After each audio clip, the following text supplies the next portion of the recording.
大家好，我係物理治療師 Jeffrey。有啲人咧會問啊，就係話，當我有耳石移位，我唔理佢，我身體唔喐，然後咧等佢2日，我嘗試咧等佢睇下可唔可以自己好翻，咁我唔理佢，等佢自己好，睇下得唔得？嗱，我個答案咧會答你，以前咧有啲科學家咧佢哋做過統計，做過研究嘅，就係話當有50% 咧，即係大約有一半嘅人咧，你唔理個耳石的話咧，佢係會慢慢自己修復。但係你要明白喎，呢個前提就係你要用3個月時間先知道究竟自己有冇好翻。但係明白就係話，當如果我哋做一個好準確嘅檢查嘅時候咧，其實按道理我哋30分鐘咧已經好快可以解決咗個問題，你唔需要再受呢3個月時間嘅煎熬。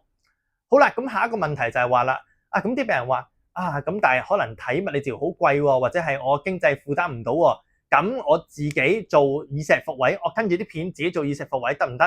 嗱，邏輯上咧係得，但我邏輯上都可以答你唔得。嗱，點解咧？因為係有前設嘅。前設第一就係你要知道究竟你耳石移位去到邊一個方向，所以你先可以做一個最正確嘅耳石復位方法咧，去解決個問題。即係意思係假設你而家耳石移位，我哋叫向後嘅方向，但可能你做復位做一個打橫嘅方向，或者我哋叫做錯左右，你原本係右邊，你做咗左邊嘅時候咧，咁所以會唔會令到個情況適得其反？會唔會做完嘅情況之後更加嘔咧？係的確有機會，而且時不時都有聽到啲病人咧咁樣講嘅。咁所以我哋講緊咧，成日話咧，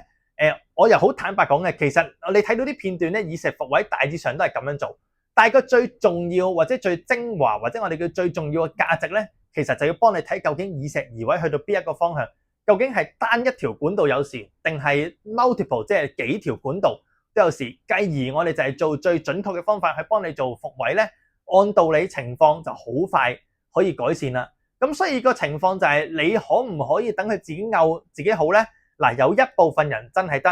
咁但係當如果你真係拗佢嘅時候，或者可能你自己嘗試幫自己做復位，但係當你復又完全未能夠完全清晒嘅時候咧，其實之後就好容易再翻發。當你好容易再翻發嘅時候咧，跟住你就心裏邊咧就會有啲懊惱啦，或者有啲惆悵啦，就係點解？好似成日都頭暈，點解啱啱出完嚟，然後啲頭暈又出嚟咧？咁難得先冇事咁樣，咁所以我最後俾大家嘅忠告就係病向淺中醫 ，OK？ 有問題快啲處理。咁所以我俾大家嘅建議就係咁啦。咁所以大家有任何問題嘅話，歡迎大家喺下邊留言，我哋會盡快回覆大家。